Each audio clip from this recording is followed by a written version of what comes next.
So when we're talking about fidelity, fidelity is an important issue. Fidelity is, there are two elements to fidelity, the structure of the program and the content of the program. The fidelity of the nurturing program means nurturing programs are designed to involve the entire family. That's the way they're designed. So one of the basic philosophical tenets of nurturing is all family members participate. Now, you can choose not to do this, and people would say, well, are you not following the fidelity of the nurturing program? And I would say, that's correct. You're not following the fidelity of it. That doesn't necessarily mean that it's the wrong thing to do. I'm just saying that if people are saying, can I only work with parents? Well, you only can. Can I only work with kids? You only can. What's the desire? Work with both. This is going to max out your learning. What the research is clear, the science, if you will, is clear. Family-based programmings are the most powerful intervention in changing a family dynamic. That makes sense, all right? So if you have all 5 fingers in your hand and you would like them to coordinate in picking up a cup, that would be very nice. If you only teach maybe the little finger and the thumb how to pick up the cup, well, it could probably happen, but the other 3 fingers are going to cause a little havoc, you know, flicking your way, and you're thinking, wow, what's with you fingers? All right. Well, all right, so I'm going to involve all my fingers in picking up a cup. Oh, how sweet that is. All right. Now, is it harder work? Absolutely. Is it more costly? Absolutely. All right. So what's the payoff? How about if you knew that family-based programming is going to get you the opportunity to prevent or treat this dysfunction and maintain that treatment over time rather than either working with parents alone or children alone or a splintered group? That's what the research is clear, that if you invest up front, you get payoffs later on. But we're kind of in a hurry, aren't we? We have our car wash parenting programs, which are hurry up, go through the program, and we'll get something back. Nurturing parenting programs are proven evidence-based programs recognized by, this is a name that you need to know, NREPP, who is a branch of SAMHSA. I'll tell you all this right off the bat here. You know what SAMHSA, you know what, are you familiar with those acronyms? SAMHSA, Substance Abuse Mental Health Services Administration.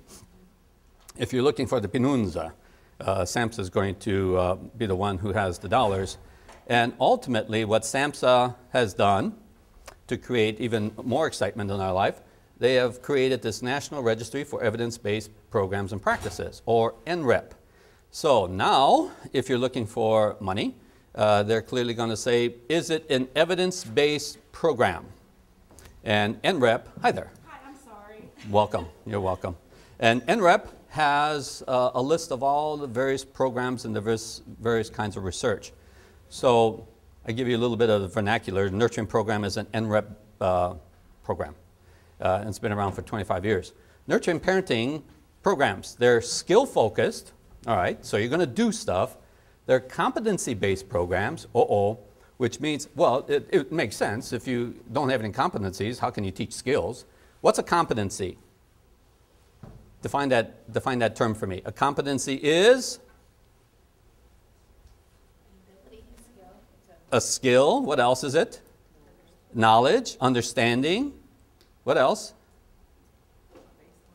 A baseline. All right. How do you know you're a competent professional? Nice question.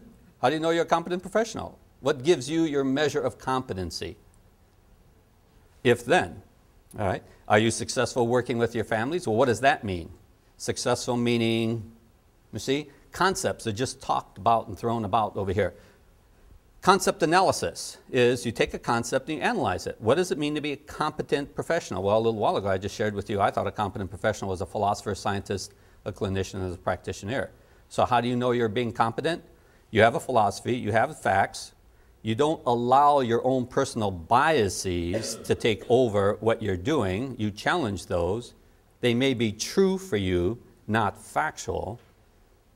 And actually, something that's true for you that you teach is nothing more than cloning, isn't it? You're cloning your clients the way you're cloned. And I hear people say, well, I swore I'd never raise my kids the way I was raised, and there you are, doing the very thing. All right, so how to get away from that is knowing, once again, from your science and your clinician and as a practitioner. So nurturing programs are skill-focused, competency-based. Each skill is going to give you or each lesson is going to give you a competency, whether it be a skill or whether it be a piece of information, knowledge, understanding. I'm going to increase your awareness of, I'm going to increase your understanding of, and then once you have an awareness and an understanding, the assumption is that you'll use it. Well, you know that's not always true. You know a whole lot more than you actually do, don't you? All right, so not only do we increase understandings and awarenesses, but we then practice skills. So it's competency-based, designed to correspond to the developmental age of the children. So in the military, we have the nurturing program for children birth to 5. And the Army and the Navy use the nurturing program for parents and their children birth to 5 in their home visitation program. So we have nurturing in the Navy, pretty sweet. And we have nurturing in the Army, even sweeter. And so there are parents learning how to be nurturing. I think that's kind of fun. A nice little home of nurturing in the military. And so we need to learn how to be kind to others outside of your role in being a soldier. That's something different. But when you're with your kids, are you still a soldier? Are you still a sailor? Are you still ensign? Are you still Admiral Byrd with your little baby in your hand? Or are you just daddy? Kind of sweet. Nurturing programs are also designed to meet the unique learning needs and cultures of families. I mentioned to you before, there are programs, you'll see some of them up there. There's a supplement that my African-American colleagues created. They thought it was very, very important, as we all do now, recognize that there are unique aspects, cultural aspects of being an African-American, and that African-American history plays an important role in raising children. Well, also, and there are some issues, the slave experience being one, that has a lot of ramification today as to what's happening with black children throughout the United States. Black children are overrepresented in corporal punishment statistics, even though they form a minority of all the kids in public schools. They are overrepresented in the data as saying which kids are being hit more often, and they're black kids, and primarily black boys. All right, so we have to examine that. And so my colleagues said, all right, let's look at this, African Americans. There's a new book out, as we're talking about right now. Elvin Poussaint, you know him? Harvard psychiatrist, get to know that name, Elvin Poussaint. And Bill Cosby, I bet you know him. Well, Elvin and Bill, they put together a book called Come On, People, which is designed for black families. Come on, people, come on, people, come on, people. Let's examine this now. The black community is a very instrumental part in now helping African Americans understand some parenting practices that have been established about 200 years in the slave experience and how they are still manifesting themselves. We have programs for parents in substance abuse recovery. We have programs, again, for different ethnic and cultural groups. Nurturing programs emphasize the importance of parents learning new parenting skills and family members learning healthier ways to live. Now, here's something cool.